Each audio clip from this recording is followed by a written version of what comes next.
हाँ? सिर्फ रोएगी या कुछ बताएगी भी? माँ, आज उस विलास ने फिर से मुझे। विलास ने फिर से क्या? भैया, आज उसने फिर मेरा रास्ता रोका। मैंने जब उसे मना किया तो उसने मेरा हाथ पकड़ लिया। देवा, पागल होगी क्या? उसके सामने बोलने की क्या जरूरत थी? पता नहीं अब वो क्या कर बैठेगा। लेकिन माँ, मैं भी क्या करती? तू चल मेरे साथ। देवा, देवा रुक, रुक बेटा, रुक। रुक जा देवा, देवा रुक। भैया मेरी बात तो सुनो। मेरी बात तो सुन। हम इधर से बात करेंगे। हम विलास को समझा देगा। सुन मेरी बात, प्लीज। भैया बात तो सुन। देवा रुक जा। भैया रुक जा। भैया, क्या कर रहे हो? भैया, भैया प्लीज घर चलो। देवा रुक जा। भैया से बात करेंगे। भैया रहने दो ना। देवा रुक जा। चल लग गई यार मिंडी। पैसा निकाल, पैसा निकाल, निकाल निकाल निकाल। भैया, भैया मेरी बात सुनो प्लीज। भैया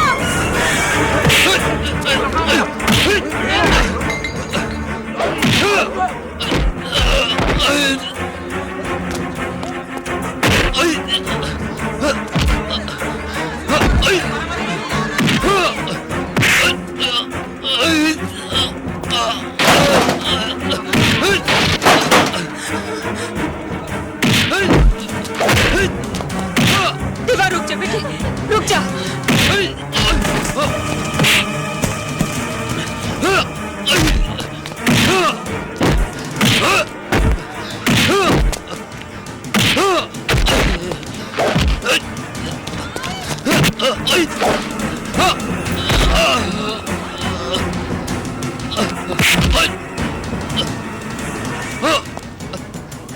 भैया, आज उसने फिर मेरा रास्ता रोका। मैंने जब उसे मना किया तो उसने मेरा हाथ पकड़ लिया।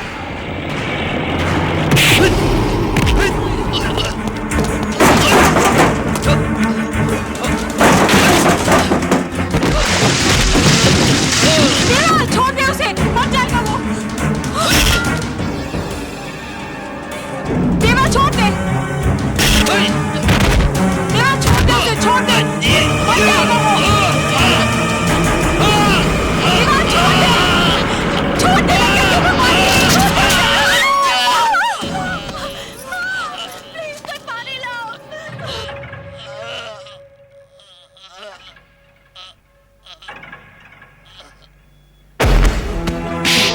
क्या किया तूने? क्या किया? एक हत्यारे ने जन्म लिया है मेरे घर में। एक हत्यारे ने जन्म लिया मेरे घर में। तू पैदा होते मर क्यों नहीं गया? मर क्यों नहीं गया? एक अभागा बाप हूं मैं, अभागा बाप हूं मैं। ले जाओ इस हरामजादे को, बंद कर दो इसे, बंद कर दो इस हरामजादे को जिंदगी भर के लिए। नहीं चाहिए मुझे ऐसा बेटा, नहीं चाहिए मुझे। ले जाओ इस हरामजादे को। देखिए, जो होना था सो हो चुका। 4 साल के बाद देवा घर आ रहा है। आप शांत रहिए, मैं उसे भी समझा दूंगी। भैया, गुड्डी। देवा, हाँ? जीते रहो बेटे।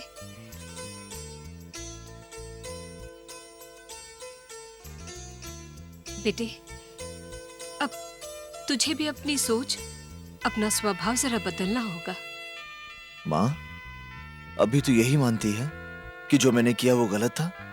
देखा, इसे अपने किए धरे का कोई पछतावा ही नहीं। पुलिस, कोर्ट कचहरी सब कुछ हो गया। नाते रिश्तेदारों में भी अच्छी खबर पहुंच गई कि अशोक प्रधान का लड़का जो है वो जेल में है। खानदान का नाम इज्जत धूल में मिलाकर ये अब भी पूछ रहा है कि इसने किया क्या है। प्लीज बाबूजी, बाबूजी प्लीज, जो गुजर गया उसे भुला दीजिए। हमें आगे की सोचनी है। आज देवा को आपकी जरूरत है बाबूजी, आपके प्यार की जरूरत है। इंदर, आदमी अपनी गलतियों से सीखता है। इसके चेहरे मोहरे आंखों को देखकर तुम्हें लगता है कि इसे पछतावा हो रहा है? हाँ, हाँ ये सच है। मुझे कोई पछतावा नहीं। ये सच मेरे दिल में भी है और झूठ बोलकर मैं आपको कोई तसल्ली देना नहीं चाहता। देवा, नहीं, जरूरत नहीं। अब इस घर में किसी को भी इसे कुछ कहने समझाने की जरूरत नहीं। इस घर ने तुमसे बहुत कुछ पा लिया। तुम्हारे माँ बाप को तुम्हें जन्म देने का जो पुरस्कार मिलना था वो भी मिल गया। अब हमें हमारे हाल पर छोड़ दो, ये घर तुम्हें इससे ज्यादा सह नहीं सकता। बाबूजी, आप बात को इतना क्यों बढ़ा रहे हैं? वो समझ जाएगा, मैं समझाऊंगा उसे। बाबूजी प्लीज आप तसल्ली रखिए। अगर आप ही इस तरह के फैसले करेंगे तो देवा एकदम नाराज होकर। ये आपने क्या कह दिया? आप तो जानते हैं कि नहीं माँ, बाबूजी ठीक कह रहे हैं। अगर मैं खुद को बदलने के लिए तैयार नहीं तो ये मेरी जिद या कमजोरी है। इसके लिए मैं आप सबको परेशानी में डालूं, इसका मुझे कोई हक नहीं। बाबूजी, मुझे अफसोस है कि मैंने आपको जिंदगी में सुख का एक पल भी नहीं दिया। अपने इस गुनाह के प्रायश्चित का अगर मुझे मौका मिला तो मैं अपनी जिंदगी को सफल समझूंगा। देवा, देवा, देवा, सुनिए, सुनिए, देवा को रोकिए, रोकिए उसे। देवा, देवा रुक जा। देवा, देवा सुन। देवा, देवा मेरी बात सुन। अगर तू घर छोड़कर चला गया तो मैं भी इस घर में नहीं रहूंगा। मैं भी बाबूजी और सबको छोड़कर तेरे साथ चलूंगा। नहीं आकाश, इस घर को तेरी जरूरत है, खास करके बाबूजी को। उनकी सारी आशाएं तुझ पर हैं। उनका भरोसा कभी मत तोड़ना। देवा, देवा, देवा, देवा।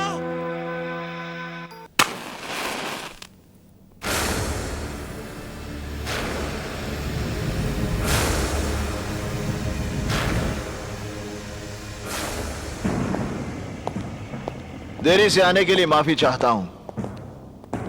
वैसे मैं इस बात से हैरान हूं कि आप लोगों ने मुझे इस मीटिंग में क्यों बुलाया है। देवा, इन दिनों हमारे धंधे में मुश्किलें बढ़ गई हैं। इन मुश्किलों से हमें कैसे लड़ना है, इसी के बारे में बातचीत करने के लिए हम सब लोग यहां इकट्ठा हुए हैं।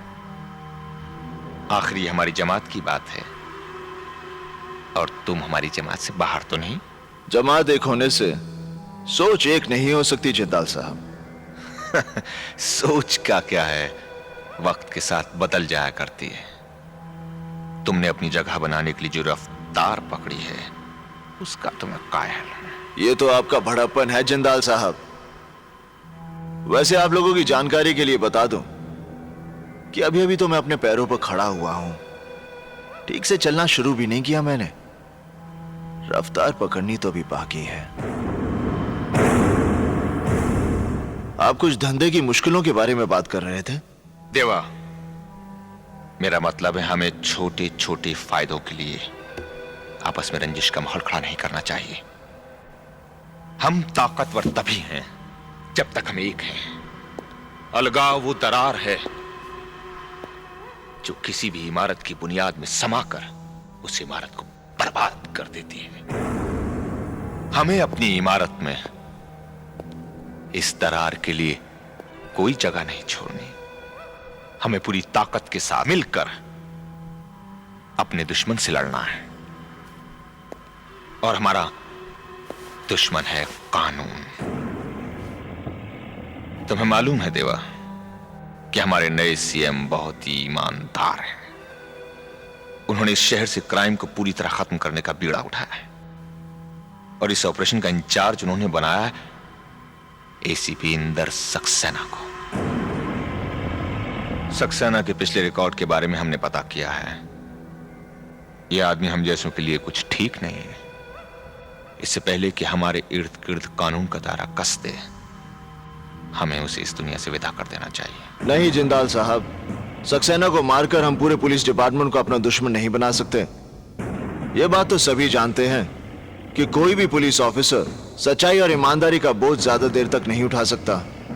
और जिस दिन सक्सेना को यह बात समझ में आ गई, वो खुद ही ट्रांसफर ले लेगा। मेरे हिसाब से उसे 3 महीने का वक्त देना चाहिए। अगर 3 महीने के बाद वैसा नहीं हुआ जैसा तुम सोच रहे हो, तो इंदर सक्सेना को तुम खुद मारोगे। यह वादा मैं कैसे कर सकता हूं? मौत और वक्त का कोई तालमेल नहीं होता जिंदाल साहब। 3 महीने बाद मैं उसे मारूंगा और यह देखने के लिए आप जिंदा रहेंगे, इस बात की गारंटी कौन दे सकता है? देवा, गुड्डी की शादी की बात सुनकर तू इतना परेशान क्यों हो गया? क्या बहन को सारी जिंदगी घर में बिठा के रखेंगे? सोच रहा हूं कितने लाड प्यार से पली है वो। उसकी जिद और खुशी के लिए हम कुछ भी करते थे, और अब वो एक नए घर में नए लोगों के बीच। गुड्डी किसी नए घर में नहीं जा रही है देवा। हमने उसके लिए जो लड़का चुना है वो भी उसे उतना ही जानता है जितना उसे हम जानते हैं। और फिर अगर उसने हमारी बहन को जरा सा भी परेशान किया ना, तो हम दोनों मिलकर उसकी टांग तोड़ सकते हैं। कौन है वो? एसीपी इंदर सक्सेना। देख देवा, घर के बाकी सब लोग मेरा इंटरव्यू ले चुके हैं और मुझे पास भी कर चुके हैं। वैसे अगर तू कहता है तो। इंदर!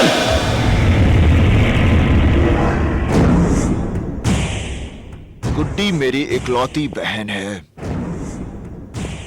उसकी मुस्कुराहट के लिए मैं अपनी सारी खुशियां लुटा सकता हूं। उसके लिए मुझे एक नेक दिल, होनहार और काबिल लड़का चाहिए, और ये सारी खूबियां तेरे में है।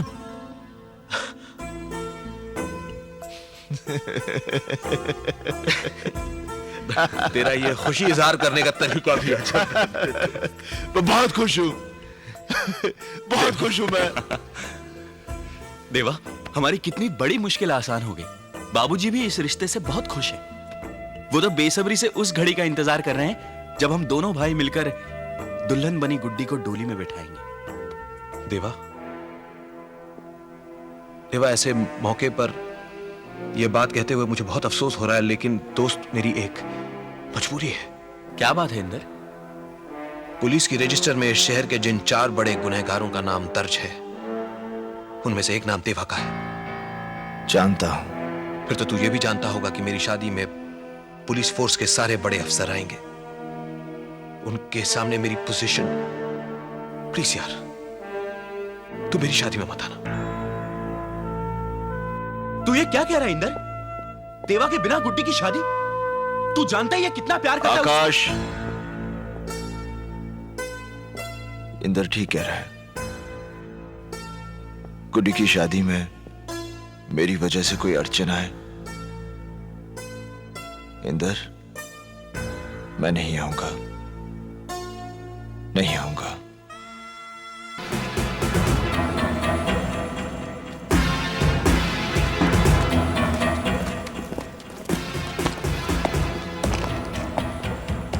माँ? देवा, देवा, तू आ गया बेटा। हाँ माँ। देवा, देवा, हाँ माँ। देख, ये बस्ती वाले क्या कह रहे हैं? कह रहे हैं मैंने बच्चों को जहर दे दिया। मैं भला ऐसा कर सकती हूँ बेटा? नहीं माँ, नहीं। अरे, मैं तो उनका भूखा पेट भरने के लिए फैक्ट्री से दूध लाई थी। वो कैसे जहर बन गया? कहाँ है दूध माँ? देखिए यहीं कहीं पड़ा होगा। मलाड में चिंचोली फाटक के पास मिल्क फैक्ट्री में काम करती हूँ ना, वहीं से लाई थी। चिंचोली फाटक के पास? हाँ। चिंचोली फाटक के पास तो एक ही फैक्ट्री है, और वो तो जिंदाल की बंद पड़ी हुई फैक्ट्री है। ये दूध नहीं, ड्रग है।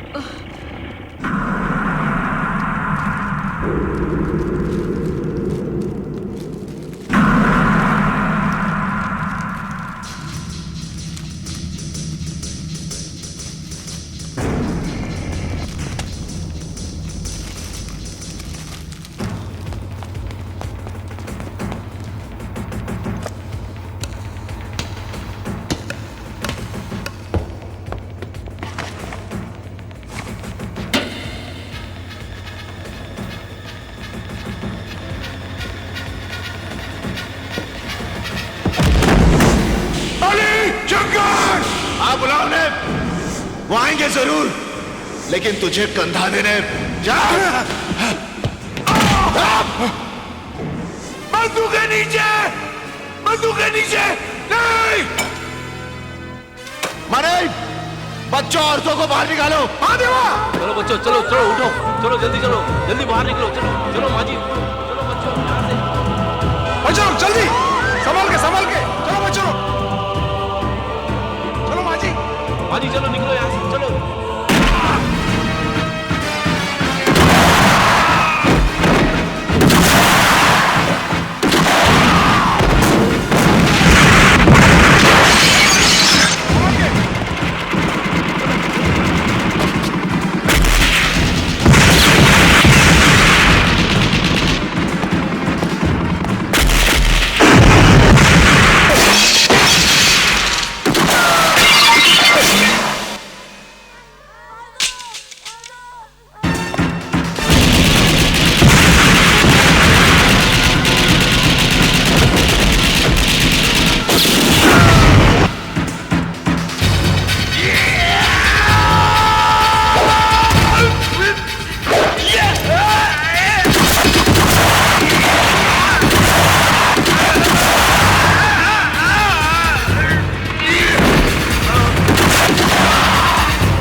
होश में तो हो देवा। तू एक ऐसा हैवान है जिसका मकसद दौलत कमाना है, चाहे वो जहर बेच के क्यों ना हो।